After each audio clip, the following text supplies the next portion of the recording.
Fundacentro manifestam imensa satisfação em poder contar com a presença de todos nesta palestra sobre trabalho e educação, fundamentos filosóficos. Convidamos para compor a mesa de abertura o senhor diretor técnico Robson Spinelli Gomes.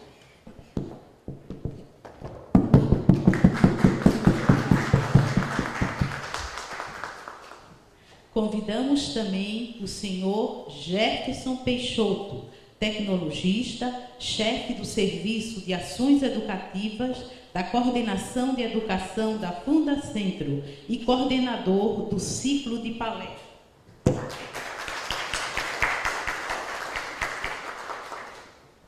Convidamos ainda o senhor Vladimir Fernandes, doutor em Educação pela Universidade de São Paulo e palestrante do evento.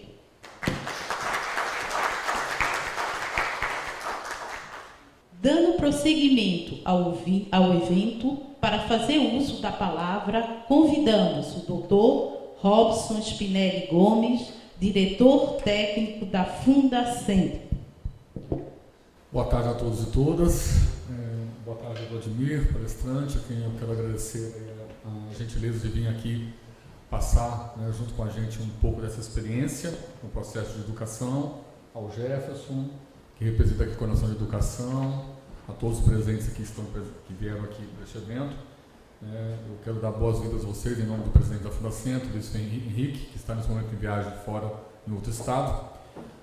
E a gente quer novamente ressaltar das atividades que a Coordenação de Educação aí, e com a colega Elaine tem desenvolvido, no sentido de promover ações que visam a disseminação de conhecimento, que é um dos pilares institucional da Fundacentro.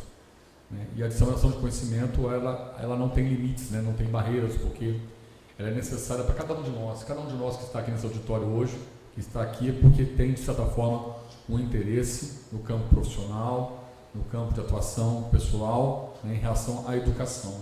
E a educação no nosso país é uma coisa fundamental. A gente sabe que um país só desenvolve tecnologicamente na medida que ele avança no processo educativo. E a nossa educação aqui ela é particular, porque nós falamos de uma educação do trabalho. Nós falamos de uma educação do mundo do trabalho, das ciências exatas, das ciências do trabalho. E é muito importante para a gente essa integração, e essa troca de conhecimento. Eu sou físico de formação, mas o meu doutorado foi em percepção de risco e eu pude trabalhar muito próximo da questão da linguagem, dos canais de informação, ao qual a gente leva para os processos de trabalho e chega até o trabalhador. E falar do princípio filosófico, dos fundamentos filosóficos, é navegar numa área muito boa, muito gostosa, muito salubre, nos remete à história, nos remete aos princípios, às metodologias. Então, eu tenho certeza que, apesar de ter um público pequeno aqui hoje, mas o número de vocês não importa pela qualidade que aqui estão, e o poder de multiplicação que cada um de vocês, como formiguinha, poderão fazer os seus nichos de trabalho, nos meios aos quais vocês trabalham. A gente fica sempre aberto à Fundacentro, essa é mais uma iniciativa da educação, a que a Fundacentro abre as portas para o mundo externo, que faz parte do nosso processo educativo, e eu espero que a gente tenha aqui com o palestrante Vladimir uma excelente troca de saberes, e que a gente possa sair daqui com mais conteúdo do qual entramos. Eu acho que esse é o processo de educação, onde todos ganham. Ganha o Vladimir, por estar numa casa do mundo do trabalho, ganha todos nós, porque vamos levar conteúdos, e experiências aos quais poderemos reproduzir e atuar no mundo da educação. Eu quero agradecer a todos. Eu só peço a gentileza, infelizmente, eu estava de fora a semana passada inteira, tenho lá uma pasta de despacho razoável para despachar documentos da história da instituição, uma caixa de e-mails com muitos e-mails para responder. Então eu peço a gentileza de vocês, eu infelizmente não vou poder estar assistindo aqui a palestra, gostaria muito, mas infelizmente não vou poder assistir, ao qual eu já peço licença de vocês, logo depois da abertura eu vou ter que me retirar. Estou à disposição de vocês, aquilo que vocês precisarem. Em nome da educação, quero agradecer o convite e uma vez parabenizar pela essa ação que vocês estão desenvolvendo. Ok? Obrigado. Obrigada, Robson. Convidamos agora para fazer uso da palavra o senhor Jefferson Peixoto, chefe do Serviço de Ações Educativas da Coordenação de Educação da Fundacentro. Obrigado. Boa tarde a todos. Vou ser breve aqui nas minhas palavras, né? Gostaria de agradecer ao Dr. Robson por estar aqui pessoalmente, né? Representando a nossa instituição, a diretoria técnica e também a presidência, como foi dito. Agradecer ao Dr. Vladimir por ter aceito o convite de estar aqui com a gente, né? Como o Dr. Robson disse, tem sido uma característica desse nosso ciclo de palestras, né? Não temos realmente um auditório lotado, com um público muito grande, mas de todas as palestras que tivemos aqui, pudemos ter certeza realmente de que é um público com muita qualidade de participação, né? Um público que tem participado, tem feito perguntas importantes, interessantes, se demonstrado realmente interessado no assunto, imerso totalmente na palestra. Nós agradecemos por isso. Então, dizer que é um grande prazer estar participando da organização desse ciclo de palestras, que para a gente ainda é um piloto, né? Esse ano é um piloto, estamos fazendo alguns testes e ajustes ainda. E é importante, traz satisfação principalmente porque a gente sabe que a área de segurança e saúde do trabalhador, na verdade o campo, né, da saúde do trabalhador, é um campo multidisciplinar, composto por várias áreas, várias disciplinas do conhecimento, e cada uma dessas áreas busca dar a sua contribuição para esse todo que é esse campo, né? Então nos traz muita satisfação estarmos aqui trazendo a nossa contribuição, um pouco dessa contribuição da área da educação, né, discutindo aqui temas que são vinculados à nossa praxis aqui do campo da área da educação. Então, agradecer também a doutora Sônia Bombardi, que está aqui escondidinha, mas está ali na plateia com a gente, tem nos apoiado muito, né, nesses eventos que a gente está tentando organizar, deveria estar aqui até a mesa com a gente, né, mas está ali tranquila, vai acompanhar com a gente essa palestra, a gente agradece também. Eu gostaria então, antes de devolver a palavra, né, para a nossa mestra de cerimônia, só fazer duas observações que eu acho bastante importantes, né. Primeiro, essas palestras que a gente está organizando, elas precisam ser vistas realmente como um todo, né, como parte de um todo. É um ciclo de palestras, né? Então nós começamos lá a primeira falando sobre resultados de pesquisas recentes, sobre o impacto do trabalho sobre a saúde de jovens aprendizes, né? Porque o jovem tem realmente um conteúdo muito simbólico para a gente, é o futuro do país, e se a gente está na área de educação lutando pela construção de uma cultura de prevenção, a gente tem que começar realmente fazendo essa mensagem chegar aos jovens e se preocupar com os jovens, porque é uma mudança cultural, ela não acontece em 1 ou 2 anos, né? Ao longo de décadas. Então foi muito simbólico começarmos com os jovens. Na palestra anterior, tivemos aqui a doutora Efigênia falando de fundamentos da pedagogia, e eu poderia, né, fez uma abordagem muito mais baseada na legislação e mostrando os princípios educativos que estão ali presentes na legislação educacional. Eu poderia considerar essa palestra de hoje como uma Bases da Pedagogia, parte 2, né, onde nós vamos ter aqui a oportunidade de ouvir o Dr. Vladimir falando de uma das outras grandes bases da educação, que é a filosofia, e fazendo aí as suas vinculações com o trabalho, né? Então essa é a primeira observação. A segunda é que o objetivo desse ciclo de palestras realmente não é dar respostas prontas, né, não é trazer manuais, mas é realmente promover a reflexão, produzir, estimular, né, a reflexão, de modo que sendo uma provocação mesmo ao pensamento, né, de cada um de nós possamos sair daqui hoje com a seguinte provocação, né, a provocação que eu vou fazer aqui para já passar de volta a palavra para a nossa mestra de cerimônias, a quem também agradeço muito pelo apoio, está com a gente na coordenação desse evento. A provocação é a seguinte, né, o que, né, serve tanto para quem está apenas hoje, quem acompanha as outras palestras, de tudo que foi dito nas palestras anteriores, e mais especificamente do que vai ser dito hoje aqui, o que disso a gente pode tirar e como a gente pode aproveitar isso para a realização do nosso trabalho, né? Então a ideia aqui não é dar respostas, a ideia é realmente promover reflexões, para que a gente faça mais e melhor e faça diferente. Então, da palestra que o Dr. Vladimir vai nos presentear a partir de agora, o que a gente pode tirar e como a gente pode aplicar isso ao nosso trabalho, né? Eu tenho certeza que teremos uma grande palestra. Eu sou suspeito para falar porque eu gosto muito de filosofia, conheço muito o trabalho do professor Vladimir, trabalhamos juntos, e ele era um dos professores, tenho certeza, um dos professores mais queridos lá na universidade. Tenho certeza que vai nos dar, né, uma ótima palestra que espero que vocês todos gostem, né? E mais uma vez agradecemos aí pela presença de todos. Obrigada, Gerson. Bom, agradecemos a presença e as palavras do senhor diretor Robson Spinelli e do senhor Jefferson Peixoto e convidamos todos para que ocupem o seu lugar na plateia.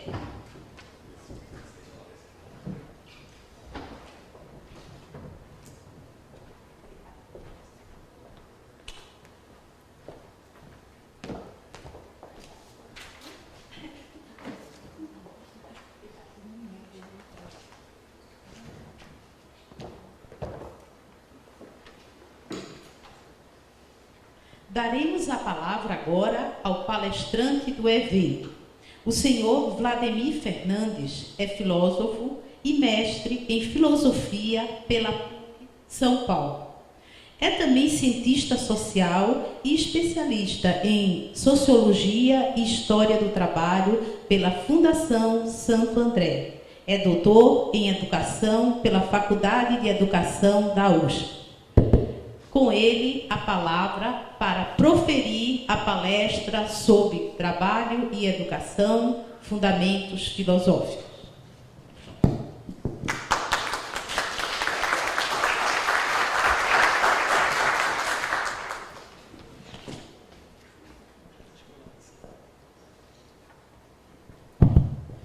Bom, boa tarde a todos. Em primeiro lugar, quero agradecer o convite feito pela Fundacentro e a oportunidade de estar aqui nesta tarde, discutindo algumas ideias com vocês, compartilhando também.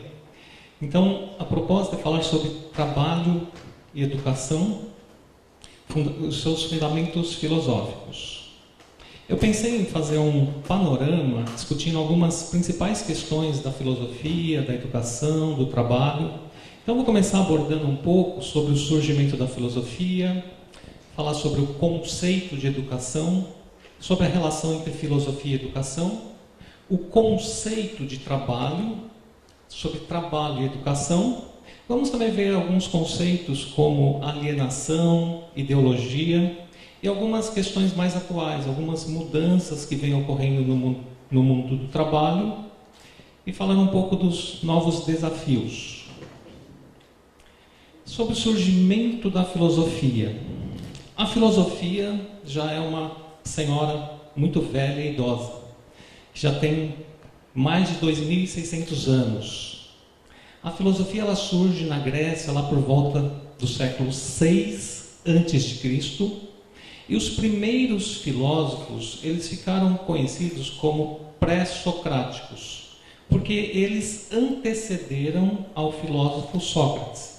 Esses primeiros pensadores, eles buscam dar uma explicação racional para o existente. Então, eles se perguntam assim, de onde veio tudo? Tales, o primeiro filósofo, ele faz essa pergunta que, de uma certa forma, ela permanece até hoje. De onde veio tudo? De onde veio a montanha, a árvore, a flor? De onde veio o próprio mundo? Só que eles querem uma explicação não mais dada pela tradição, pelos mitos, eles querem uma explicação racional. E ao fazer a pergunta, isso já demonstra uma desconfiança em relação ao pensamento mítico. Porque o mito, ele tem a sua importância. Quando a gente fala em mito, geralmente as pessoas, algumas pessoas podem pensar assim, que os mitos são um conjunto de histórias desconexas, algo sem relação com a realidade, certo? Mas será que os mitos não têm nada a nos dizer? Podemos dizer que o mito tem a sua importância porque ele foi a primeira forma de dar uma explicação para o mundo, para os fenômenos que até então não tinha explicações. Então, a partir do momento que o Homo sapiens começa a enterrar seus companheiros mortos, começa a olhar para o céu, começa a fazer perguntas, as respostas aparecem de uma forma mítica.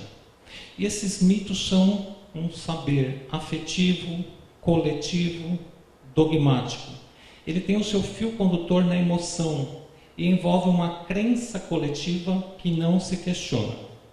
Então, a filosofia ela surge em um mundo povoado por deuses, deusas, heróis, monstros mitológicos. Então é importante, ao falar da filosofia, falar um pouco da mitologia. E para isso, eu selecionei um mito aqui para vocês, que é o mito de Cora Perséfone. Os personagens que aparecem nesse mito. Deméter, que é a deusa da vegetação, das colheitas. Ela é mãe de uma adolescente chamada Cora. Hades, que é o deus do subterrâneo, o deus do reino dos mortos. Hermes, que é o mensageiro dos deuses. E Zeus, o deus dos deuses. Temos aqui algumas imagens. Vejam aí, o busto de Deméter. Como eu falei, Deméter é a deusa que manda na natureza, manda na vegetação. Zeus, que na mitologia grega é o deus da região celestial, o deus do raio, do trovão. Temos Hades, que é o deus do reino dos mortos, o deus do subterrâneo. O nome do lugar também tinha o nome do deus, Hades. E é interessante que as pessoas na antiguidade não falavam o nome Hades, porque para o pensamento mítico a palavra tem poder. Falar o nome significa invocá-lo. Então se costumava dizer aquele que não se diz o nome, o inominável. Temos aqui a Cora, ou Proserpina, no nome romano, ainda Perséfone, que é a adolescente filha de Deméter. Então, esse mito, posso dizer que o que aconteceu é uma verdade, porque eu acabei presenciando esta cena. Nunca vou me esquecer desse dia. Era uma tarde ensolarada e Cora, essa adolescente, ela corria em um campo verdejante. Sabe aquele dia assim que a pessoa está feliz pelo simples fato de existir, de estar viva, contemplando a natureza? Cora estava assim. Ela estava lá correndo, rolando na grama, correndo atrás das borboletas. Ela estava muito feliz, mas mal sabia ela que ela estava sendo observada. Sim, o deus Hades estava se sentindo solitário nas profundezas e ele resolveu buscar uma companheira. Então ele vem para a superfície e estava lá observando Cora. E ele olha para Cora e pensa: nossa, que adolescente bela. Ele já fica apaixonado por Cora. E ele toma uma decisão rápida. Ele resolve raptar Cora. No lugar de ele ir até Deméter, conversar, tentar conquistar Cora, não, ele resolve então raptá-la. Ele pega sua carruagem, puxada por vários cavalos, parte em direção a Cora. Ela tenta fugir, mas é em vão. Hades a toma em seus braços.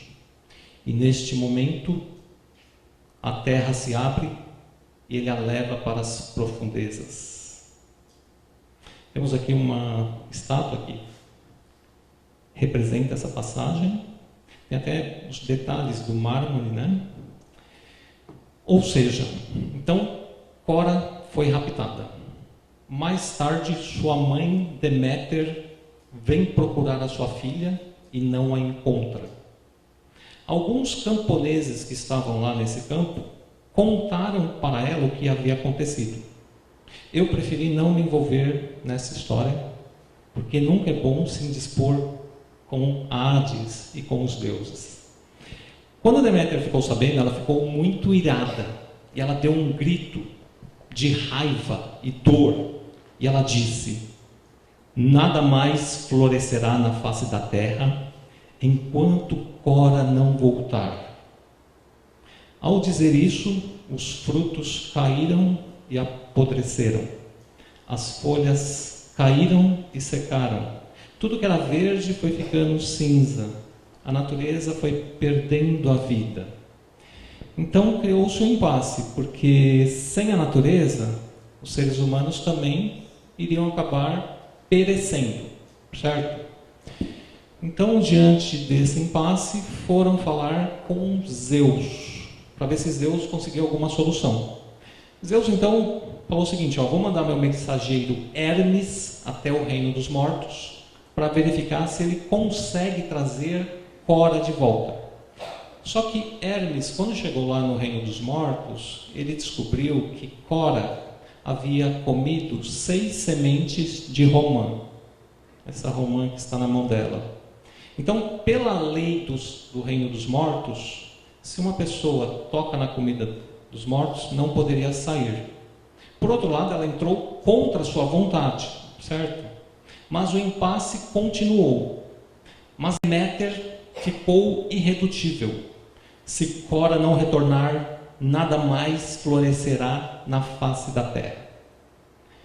Bom, diante da situação, Zeus então chamou Deméter, chamou Hades e fez a seguinte proposta. Ele propôs o seguinte, Zeus, falou assim, como ela comeu apenas 6 sementes de romã, ela poderia então ficar durante 6 meses morando no Hades, e nesse tempo ela seria a esposa de Hades, ela passaria a se chamar Perséfone. Nos outros 6 meses do ano, ela volta e fica com sua mãe na terra. Deméter não gostou muito, mas acabou cedendo.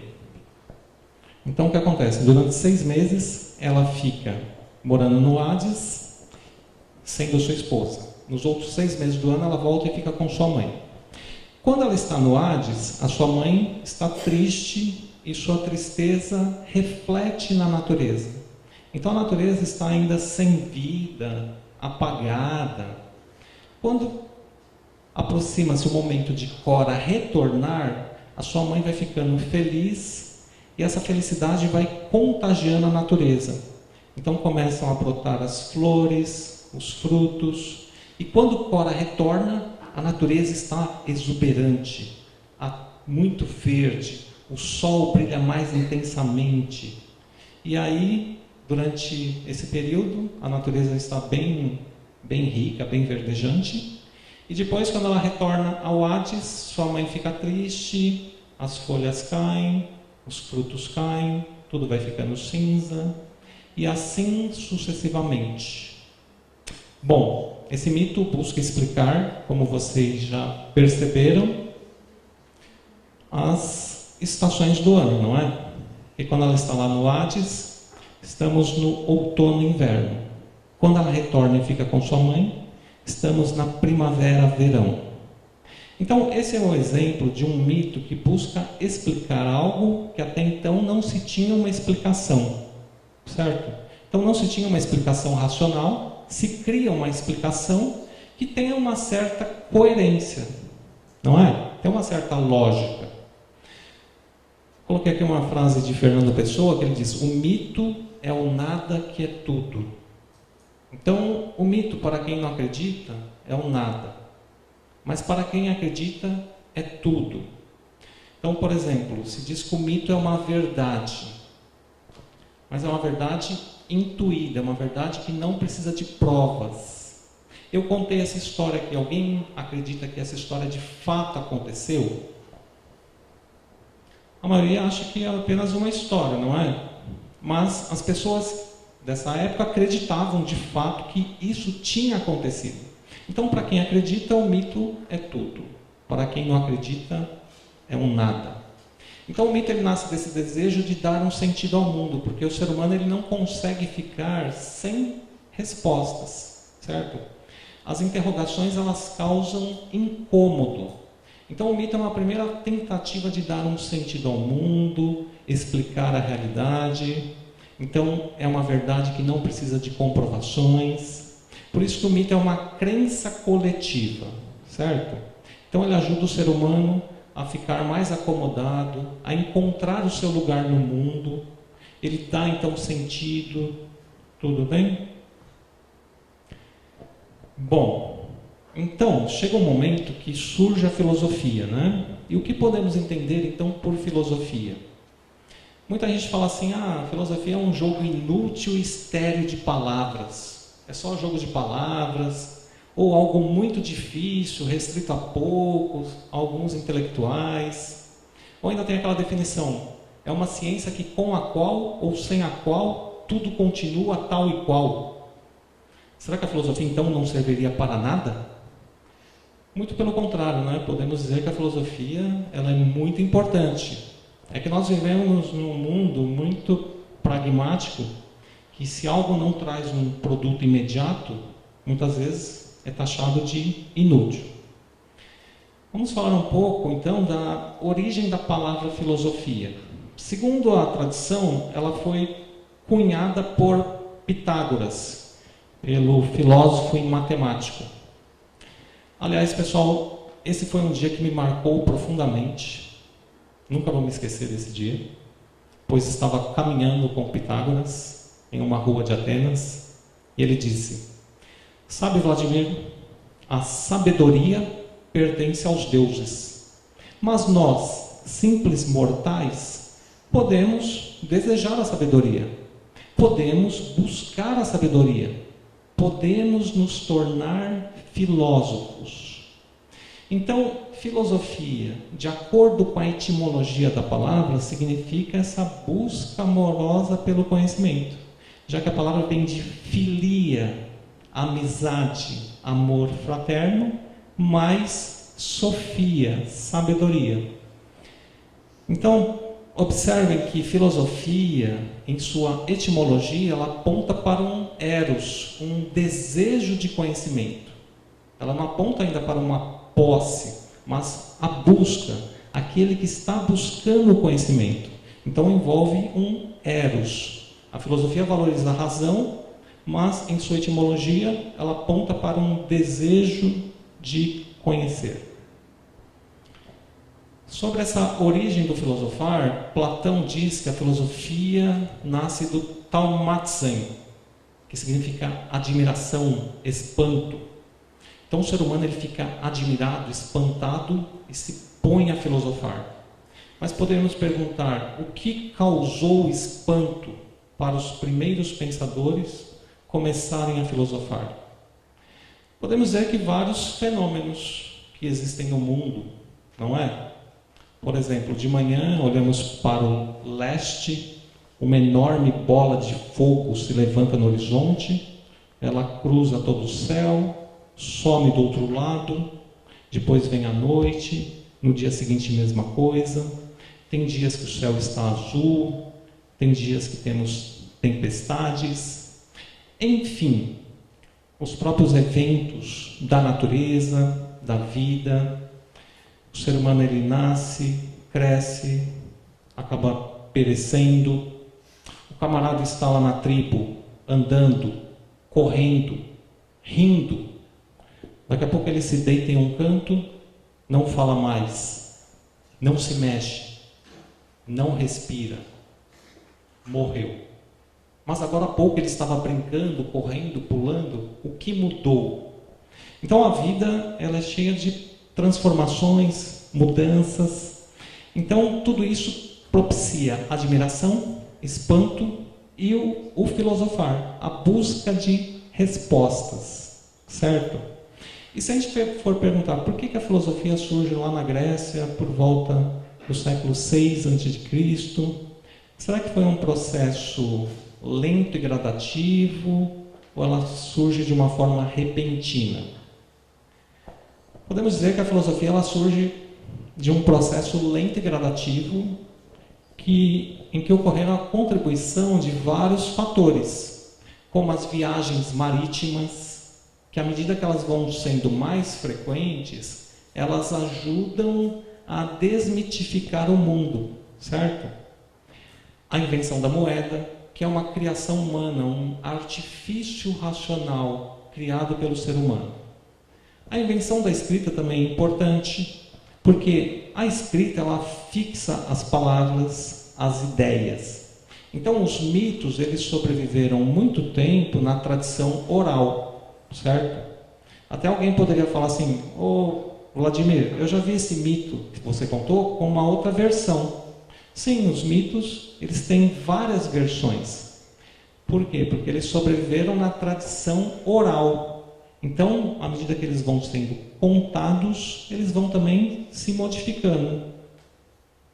O que acontece com a escrita? Ela fixa essas histórias e aí você retorna a elas, você pode examinar melhor, verificar as suas contradições. Então a escrita ela é muito importante para o pensamento reflexivo. A invenção da política também é um elemento importante, já que na Grécia Antiga o politikos era aquele que cuidava da polis, da cidade, do bem comum, certo? Então todos esses fatores acabam contribuindo para o surgimento da filosofia. Tem aqui uma imagem de Ulisses e as sereias. Na obra Odisseia de Homero, tem uma passagem, após a guerra de Troia, Ulisses, ele tenta voltar para casa e ele vai enfrentar várias dificuldades, porque ele se indispôs com o Deus do oceano, certo? O Deus do oceano não quer que ele retorne, então ele vai ficar 10 anos tentando voltar para casa. Tem aquela passagem clássica, que ele atravessa uma região habitada por sereias. Então, Ulisses foi o único mortal que ouviu o canto e não morreu. Porque todos que ouviam o canto achavam esse canto tão belo que as pessoas se jogavam ao mar e terminavam mortos ou devorados pelas sereias. Ulisses, o que ele fez? Ele pediu para ser amarrado ao mastro do navio e os seus marinheiros tiveram os ouvidos tampados com cera. Quando chegou na região habitada por sereias, os marinheiros continuavam remando porque não ouviam a beleza do canto. Ulisses ouvia, queria se soltar, mas não conseguia. Aqui há uma licença poética, já que as sereias estão invadindo a embarcação. Mas, de fato, isso é um mito. À medida que as viagens marítimas vão ficando mais frequentes, então não se encontram as sereias, nem os monstros. Então, essas viagens ajudam a desmitificar o mundo. Certo? Então, por isso que para Jean-Pierre Vernant, ele vai dizer assim, a filosofia é filha da polis, é filha da cidade grega. Então, os problemas passam a ser discutidos na ágora, na praça pública, os cidadãos passam a tecer o seu próprio destino. Então, o saber, ele não é mais algo sacralizado, ele é objeto de discussão, debate, certo? Então, é nesse contexto que surge a filosofia. O filósofo e educador brasileiro, Demerval Saviano, ele retoma essa questão. O que leva o ser humano a filosofar nos dias de hoje? Ele vai dizer assim, são problemas. O ser humano, no decorrer de sua vida, ele encontra problemas, ele se depara com problemas. Mas o que são problemas? Será que tudo que eu não sei é um problema? Ou não necessariamente? Tem muitas coisas que não sabemos e podem não se configurar um problema, não é mesmo? Por exemplo, quantos saltos uma pulga precisa dar para atravessar esse tablado? Não sabemos. Podemos saber? Sim. Interessa? Não. Então há coisas que não sabemos, podemos saber, mas talvez não interesse nesse momento. Então, um problema é algo que, na verdade, que eu não sei, mas que eu preciso saber. Implica uma questão vital, uma questão importante, certo? Então, por exemplo, se a gente pensar nos dias de hoje, temos muitos problemas, como a questão da violência, a questão da crise dos valores, a questão da saúde do trabalhador, como melhorar, enfim. Então temos vários problemas, alguns nós não temos uma resposta muito clara, outros nós temos uma resposta, mas ela pode não ser satisfatória. Então a filosofia, diante de problemas, ela responde com reflexão. E o que significa refletir? Será que todas as vezes que pensamos, estamos refletindo? Ou todas as vezes que refletimos, usamos o pensamento? Na verdade, podemos pensar sem refletir, não é? O pensamento, ele pode se dar de uma forma automática. O refletir já é um pensamento elevado ao quadrado. Significa, do latim reflectere, voltar atrás, repensar, analisar, não ficar no automático. Então, há uma definição de filosofia de Saviani que ela costuma ser bastante utilizada. Que ele diz assim, a filosofia é uma reflexão radical, rigorosa e de conjunto sobre os problemas que a realidade apresenta. Então, essa é uma definição que costuma ser utilizada, e como nós falamos, Nós vimos o que é uma reflexão. Mas aqui ele diz que essa reflexão ela é radical. No nosso dia a dia a gente usa essa palavra radical, muitas vezes falando assim, tal pessoa é radical, no sentido de uma pessoa inflexível. Mas aqui essa palavra radical remete à sua etimologia latina, radix, raiz. A filosofia é radical no sentido de ir até a raiz do problema, ir até o fundamento. Ela também é rigorosa, ela tem rigor, certo? Ela tem uma argumentação lógica. Muitas vezes as pessoas falam assim, acham que filosofar é um puro devaneio. As pessoas falam assim, ontem eu saí com alguns amigos, nós bebemos um pouco a mais e ficamos filosofando. Como se filosofar fosse você simplesmente falar qualquer coisa. Mas a filosofia ela deve ter rigor, deve ser uma argumentação lógica. E ela também é de conjunto, ou seja, ela olha um problema por vários ângulos, certo? Então, se a filosofia for refletir sobre o problema da violência, ela vai ter que fazer uma reflexão radical, ela vai ter que ir a fundo. Qual a origem da violência? Quando começou? Será que foi quando os portugueses chegaram aqui? Já existia? Quais foram os períodos que essa violência se intensificou?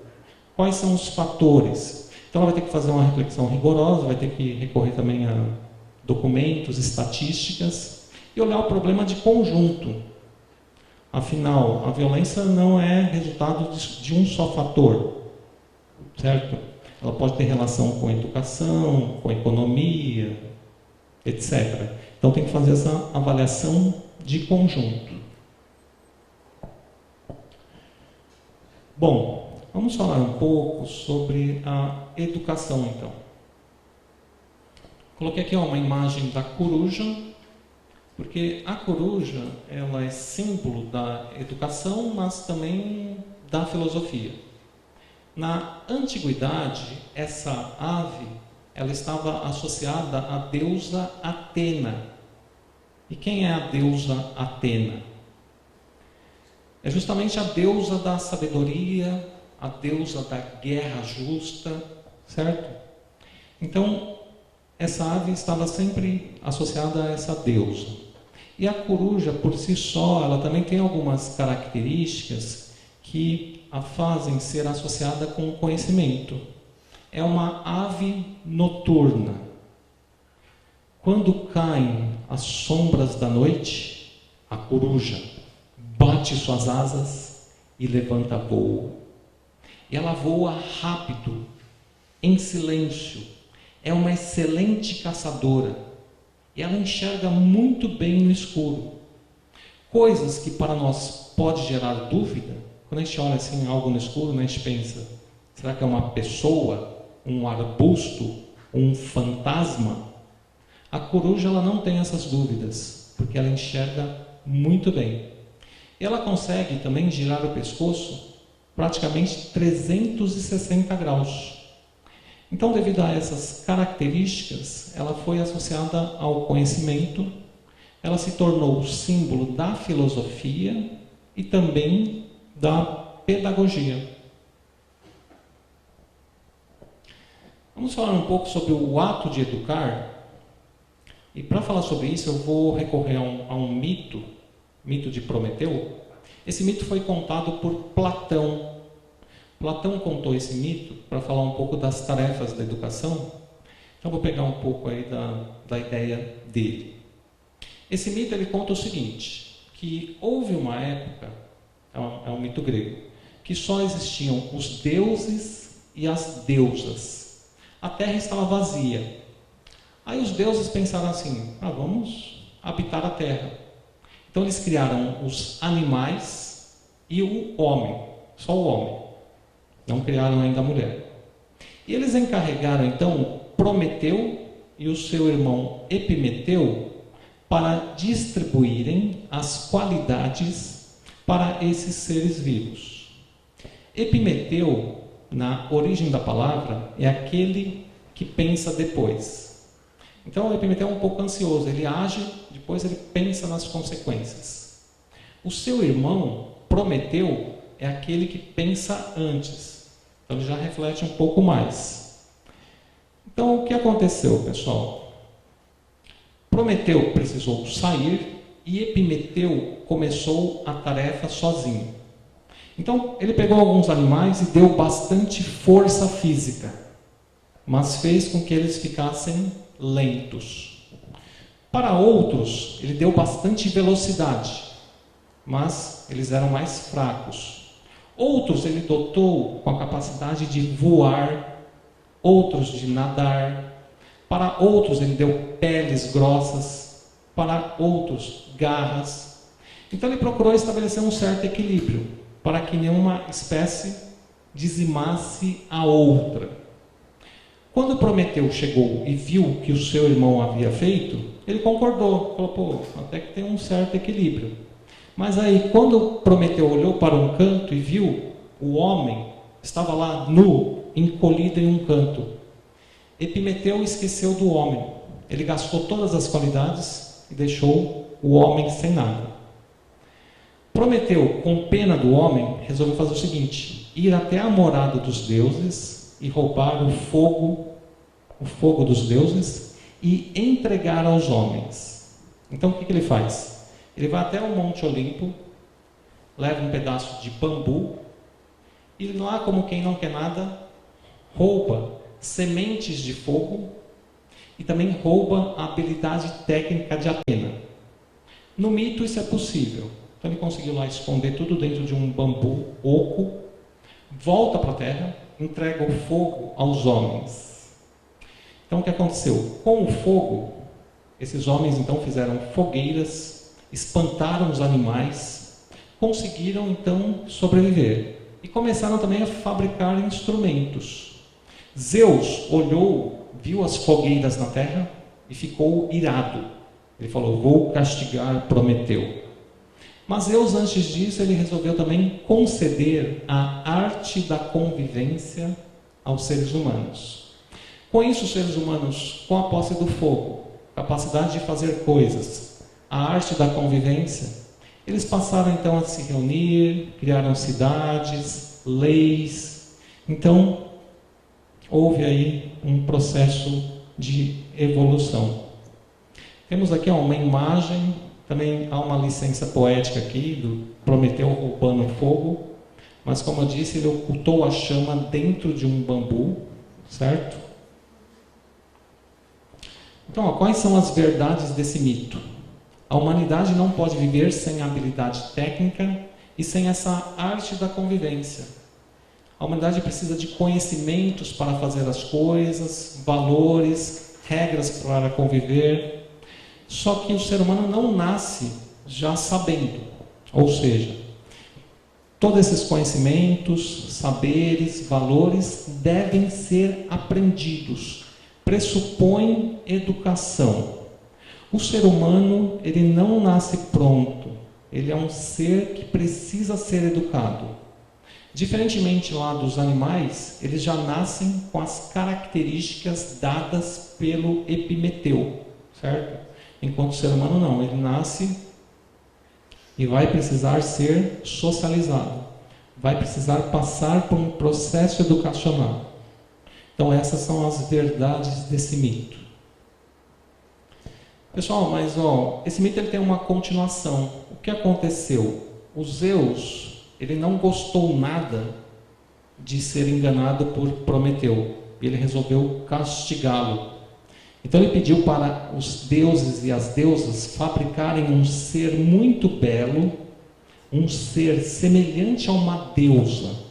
Esse ser foi chamado de Pandora, que significa Pan, todos, Dora, dons. Um ser encantador, um ser com todos os dons. A primeira mulher.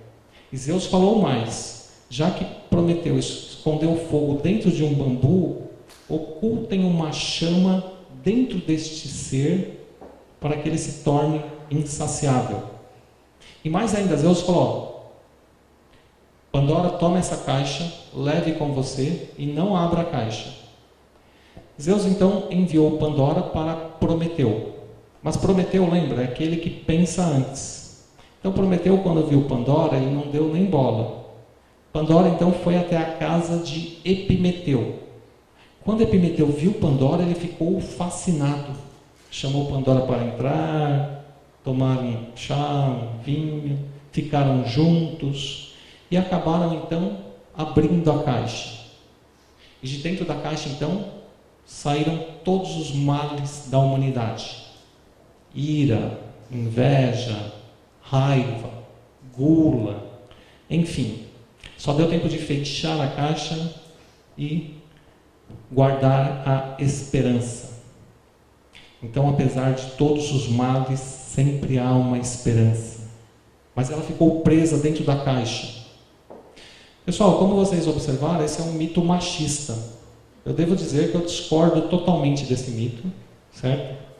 E, inclusive, eu tenho uma audiência marcada com o próprio Zeus. Eu estou levando um abaixo-assinado para propor uma revisão desse mito.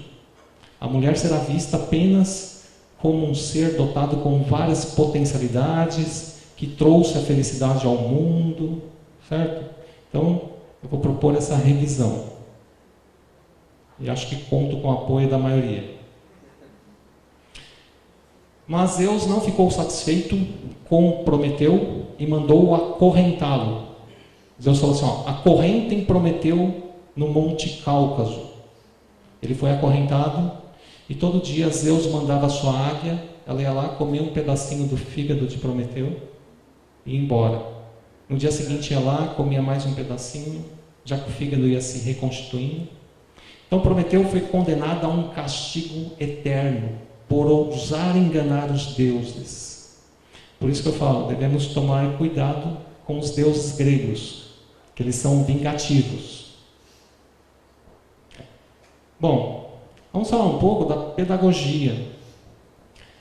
Então, a palavra pedagoga, ela vem da palavra grega paidagogos, sendo que paidos significa criança, mais agogos, condutor, guia. Então, na antiguidade, o pedagogo era o escravo que conduzia as crianças até a escola de primeiras letras, então tinha essa função de levar e trazer as crianças. Com o passar do tempo, a palavra pedagogia ela vai se configurar como uma ciência da educação. Então, a pedagogia é esse campo de conhecimentos sobre toda a problemática educativa na sua totalidade, historicidade. E ela também vai pensar a educação, vai orientar a prática educativa. E a pedagogia ela se ocupa de uma educação que é intencional, ou seja, uma ação intencional ela visa fins a serem atingidos. E esses fins envolvem valores, escolhas, visão de mundo, certo? Podemos nos perguntar, mas qual a relação da filosofia com a pedagogia? Então, a pedagogia ela reflete sobre a prática educativa, certo? E nessa prática envolve interesses, valores, visão de mundo. A educação ela trabalha com esse desenvolvimento dos seres humanos. Podemos dizer também que a educação ela pode servir como um instrumento de manutenção ou transformação da realidade. Então, a pedagogia, com base na filosofia, ela vai refletir sobre as seguintes questões. O que ensinar? Quando a gente pergunta o que ensinar, estamos perguntando pelos conteúdos. Quais conteúdos devem ser ensinados? Os alunos devem aprender música, artes, filosofia, sociologia, química, enfim, qual a carga horária? O que será priorizado? Outra questão, como ensinar? Qual a metodologia? Aulas expositivas, dialógicas, doutrinárias, enfim, como ensinar? Outra questão é quem ensinar? Quem é esse aluno? É um aluno da zona rural, da zona urbana? Quais são os seus conhecimentos prévios? Outra questão fundamental é para que ensinar? Ou seja, qual a finalidade da educação? Que ser humano se pretende formar? Então, se a escola ela pensa assim, os nossos alunos aqui eles vão ser formados para passar nos grandes vestibulares. Então, esse foco vai influenciar as outras interrogações, já que os conteúdos priorizados serão aqueles cobrados nos vestibulares, certo? Então, é importante ter claro essas interrogações, porque se a pedagogia não refletir sobre essas questões, ela vai acabar se processando de uma forma assim não consciente, não crítica, e vai se pautar num senso comum. Então a ação pedagógica ela necessita de uma reflexão filosófica para ajudar a ter mais clareza sobre essas questões. Outra questão relacionada ao contexto que nós estamos discutindo essa pergunta, afinal, o que é o ser humano? Então, se a gente for analisar, ao longo da história tivemos diferentes definições. Platão chegou a definir o ser humano como um bípede implume. Então ele fez uma analogia do gênero próximo, mais a diferença específica, e pensou em uma galinha, um ser que caminha sobre 2 pés, como o ser humano, porém, o ser humano não tem penas. Mais feliz foi a definição de Aristóteles. Politikon zoon, animal político, um ser social, um ser que vive em grupos, estabelecem regras. Descartes, o filósofo francês, diz que o ser humano é um ser pensante. Kant diz que é um ser que julga, que faz julgamentos. Ernest Cassirer, um filósofo alemão, ele fala assim, não, o ser humano é um animal simbólico. Entre o ser humano e o mundo existe todo um universo simbólico. Marx e Engels, em sua ideologia alemã, eles vão falar assim, não, o ser humano é um homo faber, um homem fabricante, um ser que faz coisas, que trabalha.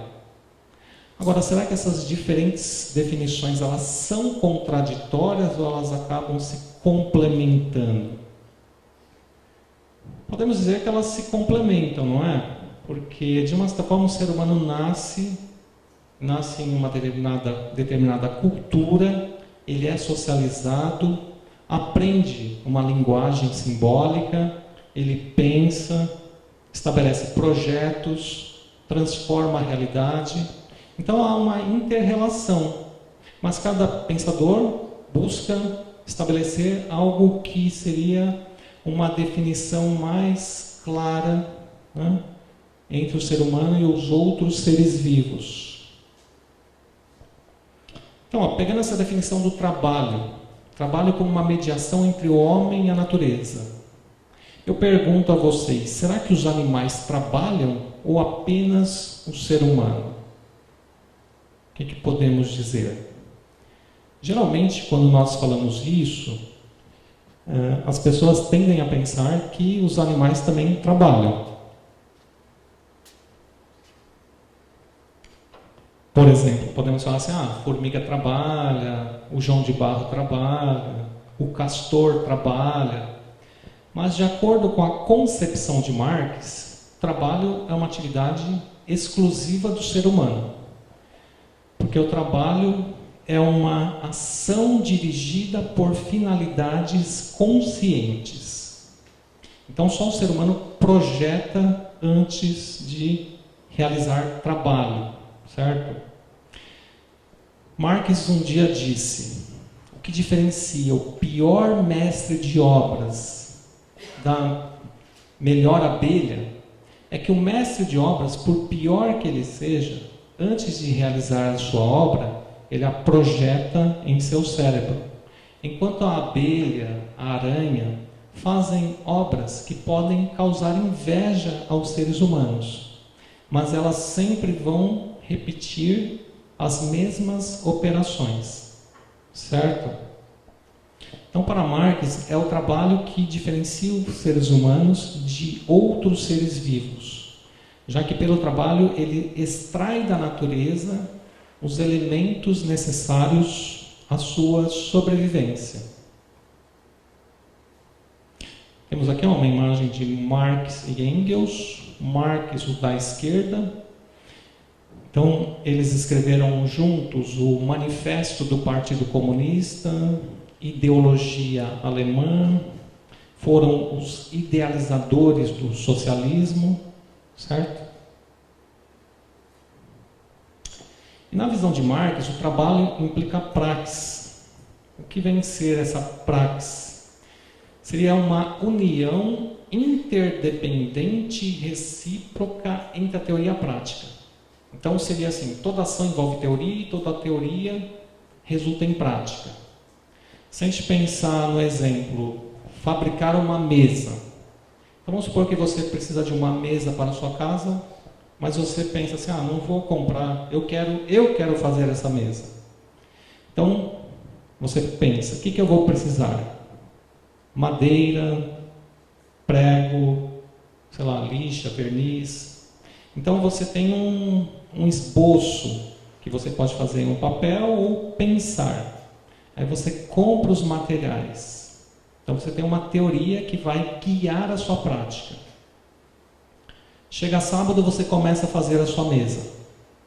Ao fazer a sua mesa, você pode chegar à conclusão que você pensa assim, bom, eu tinha pensado em deixá-la a uma determinada altura, mas não vai ficar muito bom. Ela precisa ficar um pouco mais baixo. A largura também não ficou boa, porque ela vai atrapalhar o caminho. Aí você deixa mais estreita. Então você tem uma teoria que guia a prática e a prática está influenciando a teoria.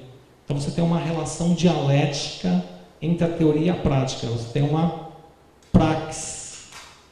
Aí um amigo seu vai na sua casa, vê sua mesa e fala, pô, que mesa legal, você não pode fazer uma mesa dessa. Era um instrumento de tortura usado durante o Império Romano. Então amarrava as pessoas para puni-las. O trabalho, durante muito tempo, ele foi associado ao castigo, sofrimento. O mito de Prometeu, que eu contei um pouco antes, tem essa característica, já que até um certo ponto os seres humanos viviam sem problemas. Após a abertura da caixa, começaram a existir os males. O ser humano então passou a ter filhos. Então ele teve que trabalhar para sustentar os filhos. Tudo passou a ser diferente. Quando a gente pega o Gênesis, Adão e Eva também eles viviam tranquilos, tinham tudo, não se preocupavam com nada. Só que ao comerem o fruto proibido, o que aconteceu? Foram condenados. Então eles foram expulsos do paraíso e condenados ao trabalho. Já que Adão foi condenado a comer o pão com o suor do próprio rosto. E a Eva condenada a sentir as dores do parto. Então, se a gente for ver na antiguidade grega, o trabalho ele sempre foi associado com algo negativo, certo? Essa visão vai começar a mudar posteriormente. Vamos falar um pouco dessa relação entre educação e trabalho. Então, na sociedade tribal, o que acontece? Há um processo difuso de educação. Podemos dizer que existe educação mesmo onde não existem escolas? Podemos dizer que sim, não é? Então, é uma sociedade tribal, o que acontece? A criança ela aprende nas várias atividades do grupo, acompanhando os pais na agricultura, na caça, nos rituais. Então, aprende-se os valores, os conhecimentos na própria atividade. Então, aprende-se também a trabalhar trabalhando. É um processo que está junto, educação, trabalho. A educação não está separada do trabalho, certo? Só que o que vai acontecer? Com a complexificação da sociedade, com o surgimento da propriedade privada, vai levar ao surgimento de classes sociais. Na antiguidade grega, nós tínhamos os eupátridas. Essa palavra significa nascidos de pais nobres, que levou um regime aristocrático. Essa palavra vem de poder dos melhores. Então nós tínhamos a aristocracia eupátrida, tínhamos também artesãos e comerciantes, que eram trabalhadores livres, e escravos. De uma certa forma, nós tínhamos ali proprietários, não proprietários, grosso modo. O que acontecia com a educação na antiguidade grega? Então, a aristocracia eupátrida, ela tinha ócio. O que vem a ser ócio? Essa palavra é interessante porque ela vem do grego escolê e do latim escola. Ou seja, ócio é a palavra que originou a palavra escola. Mas qual a relação de ócio com escola? É justamente essa, que para você estudar, você precisa ter tempo livre. Para quem trabalha o dia todo, a pessoa vai estudar à noite. Para quem trabalha o dia todo e à noite, vai estudar que horas? Então a pessoa precisa ter tempo livre para os estudos. Então esse ócio ele é importante, é um ócio criativo, um ócio produtivo. De uma certa forma é o que nós estamos fazendo aqui, certo? Estamos usando o ócio para discutir, debater. Os comerciantes, eles tinham negócio. Negócio é justamente a negação do ócio. Se você tem negócio, você não tem tempo para ficar filosofando, você tem que cuidar do seu negócio. E o escravo não tinha nenhum nem outro. Então, se a gente for ver ao longo da história, uma tendência que vai se manter é que alguns vivem sem trabalhar, têm mais tempo para a formação, que vão ser os proprietários. Outros trabalham para sobreviver e não vão ter muito tempo para a formação, que são os não proprietários. Então, de uma certa forma, é uma tendência que vai permear a história. Temos aqui uma imagem da Ágora ateniense. Então, a democracia ateniense ela passou por várias reformas. No século de Péricles, foi um período, assim, podemos dizer, o auge da democracia, em que todo cidadão livre poderia participar. Então, poderia ir à Ágora, à praça, participar. O problema é que muita gente ficava de fora. Então, escravos, mulheres, crianças, estrangeiros, certo? Mas se a gente for pensar ao longo da história, a democracia, então, ela foi sendo aperfeiçoada. Essa ideia de democracia. Pessoal, um outro marco nessa história da educação e do trabalho foi a Revolução Industrial do século XVIII. Quando surgiram as fábricas, também surgiu a classe operária e a relação assalariada. Houve uma maior concentração de renda na mão da burguesia, que passa a ser a proprietária das fábricas, dos meios de produção. Há também uma exploração do trabalho. Então as pessoas trabalham longas jornadas, 14, 16 horas por dia, em condições precárias, sem direito às férias, 13º, etc. Há também um aumento dos problemas sociais. Então, na Inglaterra, do século XVIII, então, há um aumento desses problemas, prostituição, alcoolismo, criminalidade, doenças, suicídio. Então, doenças como tifo, cólera, tuberculose, certo? Então, é como se a sociedade estivesse doente. Alguma coisa errada está acontecendo, certo? Então, há um aumento dessa dicotomia entre burguesia e proletariado, entre aqueles que vão pensar o que deve ser feito e aqueles que vão produzir, certo? Então, há um momento em que o trabalho ele vai se tornar alienado.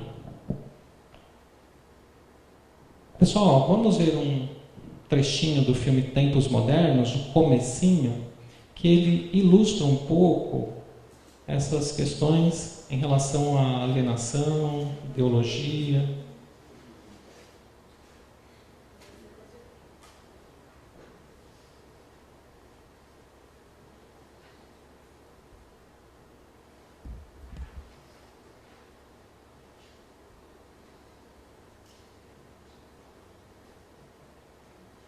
Vamos ver se vai abrir aqui.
Section 5, speeder up, all 1.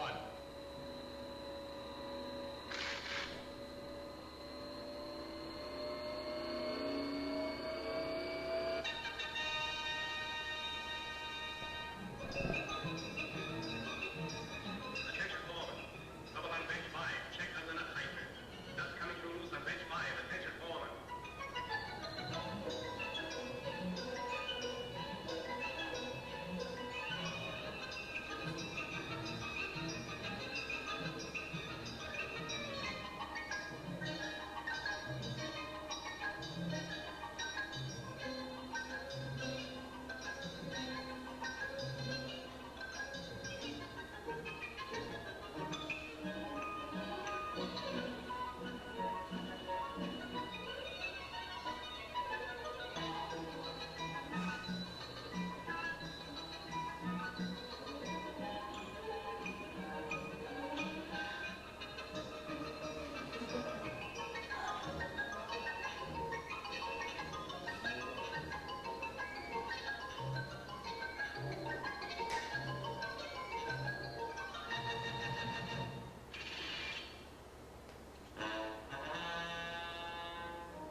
Back. Section 5, more speed, 4-7.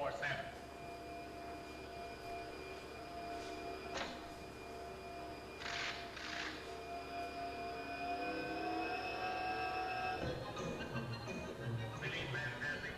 Relief man passing.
Pessoal, então, nesse trechinho, ilustra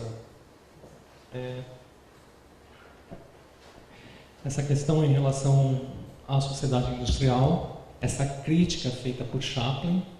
Na verdade, esse é um filme da década de 30 e ele faz essa crítica à sociedade industrial, ele termina até sendo engolido pela máquina, certo?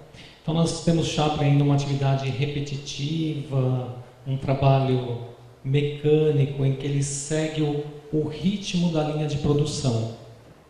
Agora, a gente pode pensar também que desde o século XVIII até os nossos dias ocorreram de fato muitas mudanças.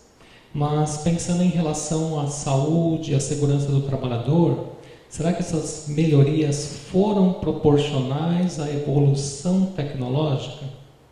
Então é uma questão que eu deixo aí para a gente pensar. Ou seja, será que o número de acidentes de trabalho hoje, eles não são muito elevados em relação a todo o avanço tecnológico que existe, que poderia, né, ser minimizados ou evitados? Bom, vamos falar um pouco sobre trabalho e alienação. Essa palavra alienação significa tornar alheio, transferir para outro o que é seu. Quando a pessoa compra um carro financiado, no documento desse carro geralmente vem escrito veículo alienado. Significa que esse veículo não pertence à pessoa, já que se ela deixar de pagar, a financeira vai lá e pega o carro de volta. Então, no trabalho alienado, o fruto do trabalho não pertence ao trabalhador. Então, por exemplo, a pessoa trabalha em uma fábrica de automóveis, ela ajuda a fazer um automóvel. No final do dia, ela não pode simplesmente ir até o pátio, pegar um carro que ela ajudou a produzir e ir embora para casa. O fruto do trabalho não lhe pertence, já que ele vende a sua força de trabalho e recebe um salário em troca. A questão é que esse trabalho alienado acaba levando à alienação do próprio ser humano, já que é um ser que não escolhe o que vai ser feito, como vai ser feito, o ritmo, o salário. Ele acaba também perdendo o conhecimento de como se faz o processo como um todo, já que ele vai fazer apenas uma pequena parte do processo. É aquela história, a pessoa trabalha numa fábrica de televisores, aí o dia que quebra o televisor da sua casa, a sua esposa fala assim, arruma o televisor, você não trabalha na fábrica? Ele fala, mas eu só sei soldar uma pecinha, né? Eu não sei como funciona o televisor como um todo. Pessoal, a questão da ideologia. Ideologia, segundo Marx, podemos dizer assim, da seguinte forma: a classe que está no poder, em geral, ela quer continuar no poder. Para isso, ela vai lançar mão de uma ideologia, de um conjunto de ideias, valores que façam as pessoas pensarem da forma que interessa a quem está no poder. Então faz as pessoas aceitarem a sua situação e se conformarem com ela. Então seria um instrumento, nessa perspectiva, de manipulação, já que as pessoas acabam aceitando a sua condição.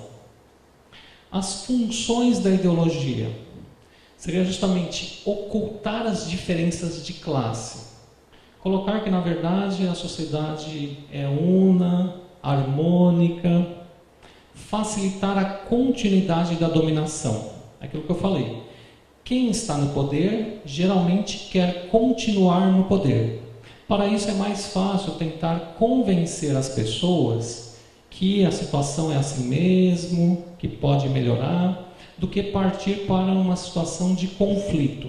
Então, primeiro se tenta o convencimento. Então, também uma função é assegurar a coesão da sociedade, fazer com que a sociedade se mantenha coesa, una, harmônica. Então, alguns exemplos. Quando se diz assim, todo trabalho dignifica o homem. Por que podemos dizer que essa frase é ideológica? Se bem que o trabalho dignifique o ser humano, mas nem todo o trabalho, não é mesmo? Porque o trabalho escravo, trabalho infantil, ou se a pessoa é explorada, então ela não vai ser dignificada pelo trabalho. Quando se diz assim, todos possuem as mesmas oportunidades para vencer na vida, só depende de você. Também outra ideia ideológica. Se bem que o esforço pessoal seja importante, mas a pergunta que cabe aqui, todos possuem as mesmas oportunidades? Podemos dizer que não.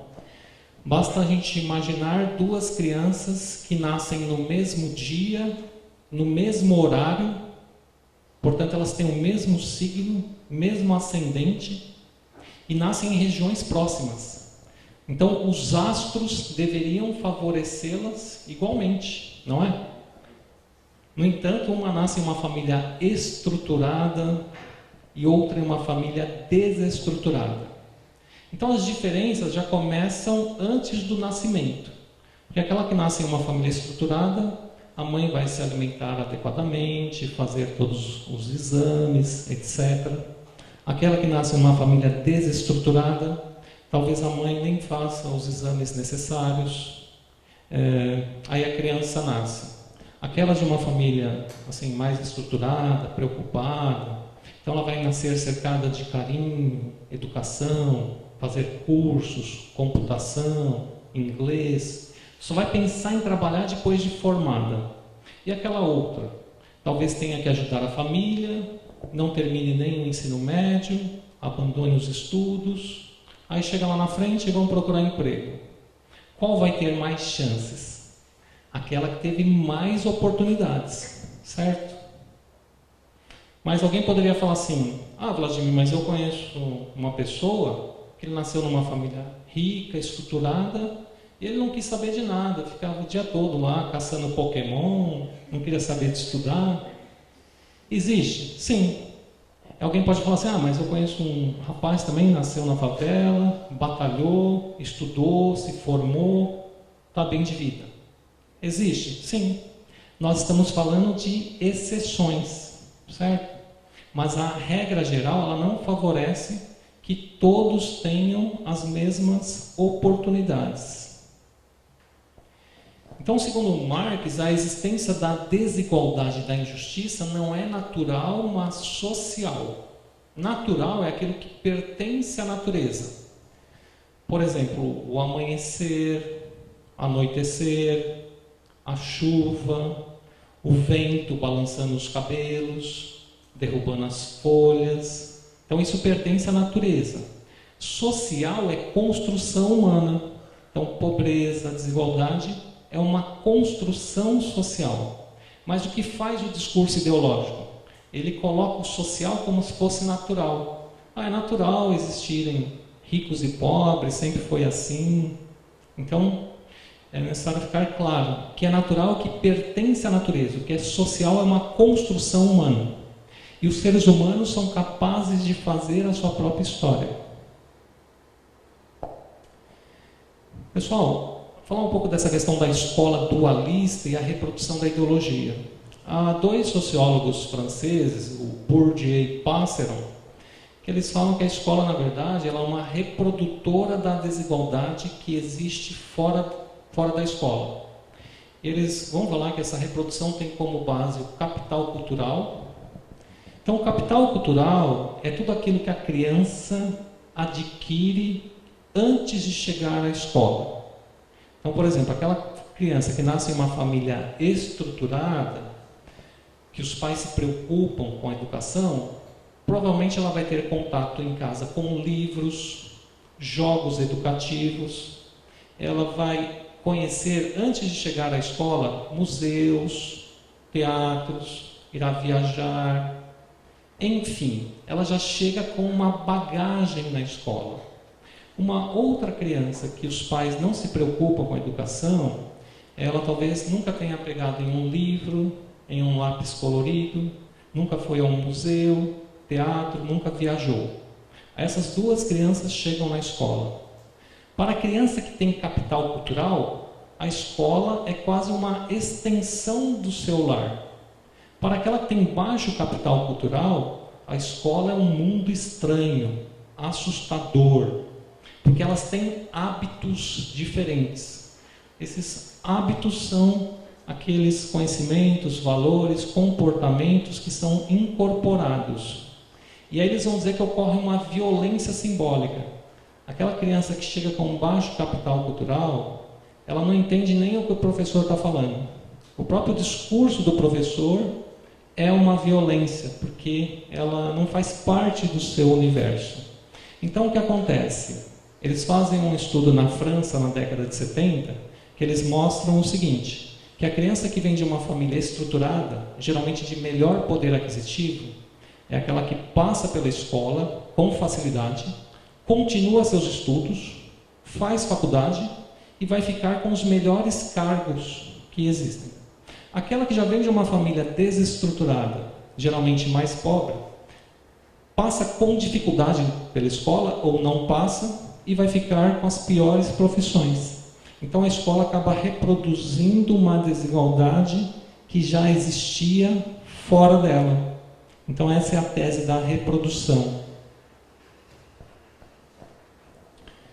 Pessoal, o mundo do trabalho vem passando por mudanças profundas, que podemos relacionar com a globalização, reestruturação da produção. Então, cada vez mais se exige uma produtividade com menor custo. Então, a gente pode localizar aí que entre 1914 e mais ou menos década de 70, nós tivemos uma produção fordista, taylorista, que acabou gerando uma pedagogia correspondente, em que as pessoas memorizavam conhecimentos para repetir procedimentos, certo?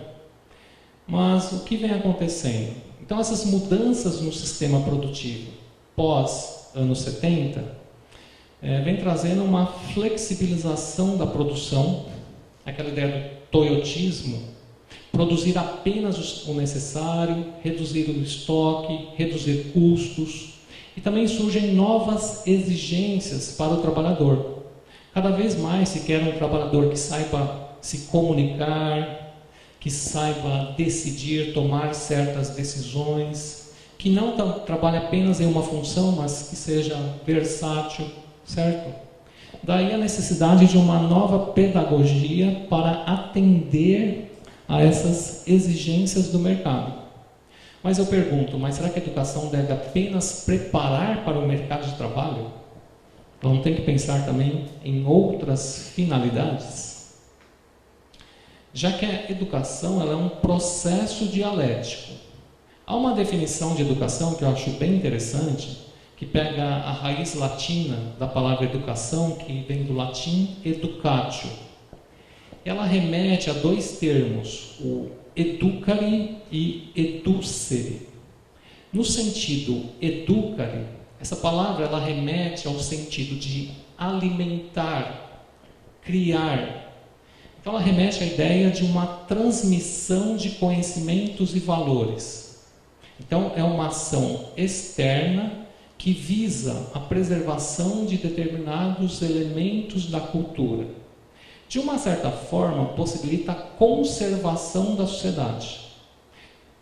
Possibilita conservar aqueles elementos que são considerados importantes.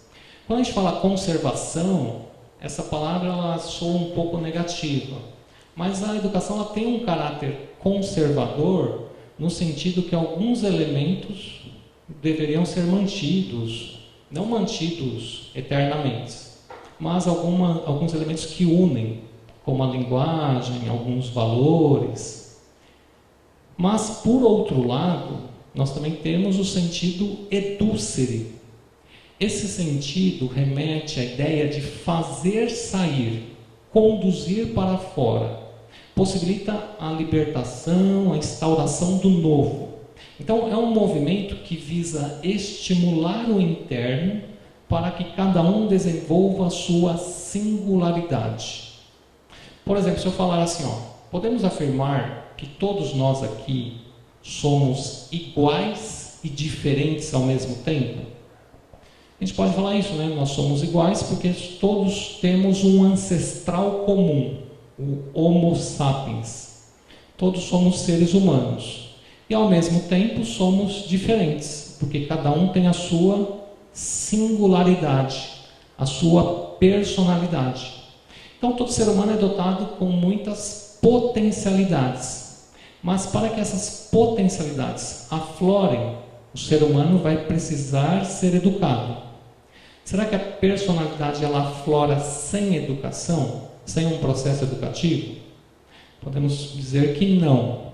Então o ser humano, para ele aflorar as suas potencialidades, ele vai precisar passar por um processo educativo. É aquilo que Píndaro uma vez disse, e eu nunca me esqueci: torna-te o que tu és, ou torna-te o que és.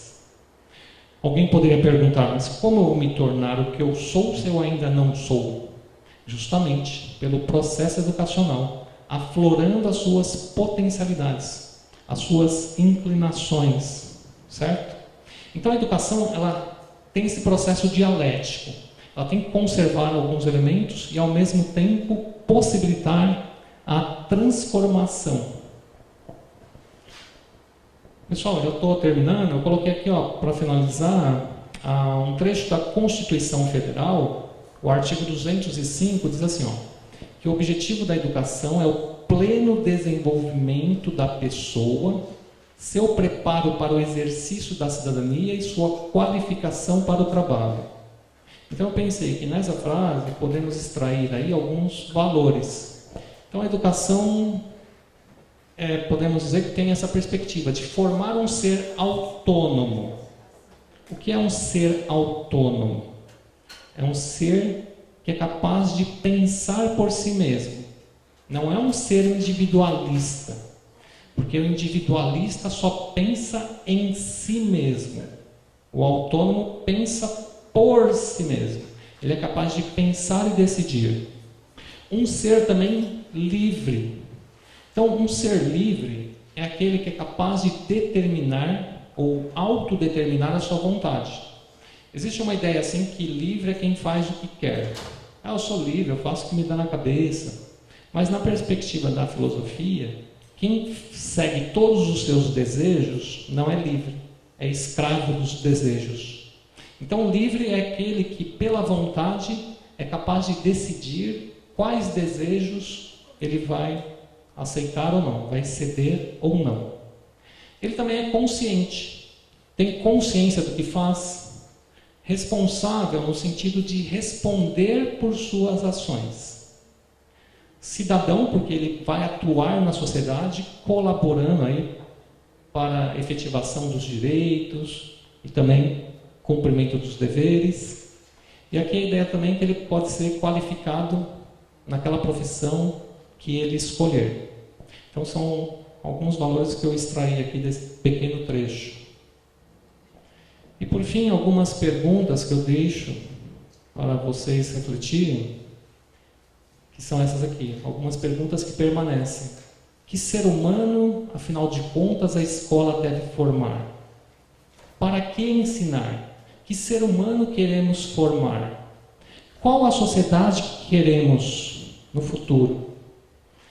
E a questão é, como conciliar esse Homo sapiens com o Homo faber? Como conciliar essa formação intelectual com o trabalho produtivo? Retomando, eu falei que lá na sociedade primitiva, trabalho e educação estavam juntos. Depois ele foi se separando. Houve uma tendência de separar o Homo faber do Homo sapiens. Ou seja, alguns ficam mais com a concepção, com a parte intelectual, enquanto outros com a produção. Será que é possível criar uma escola que una o Homo sapiens com o Homo faber? E também como garantir a saúde física e mental do estudante e do trabalhador.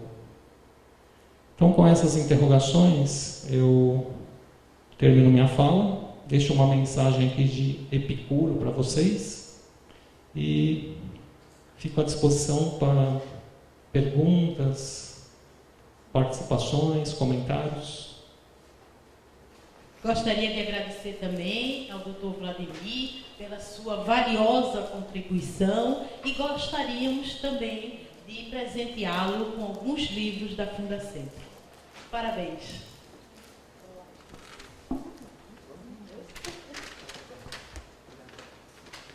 Obrigado.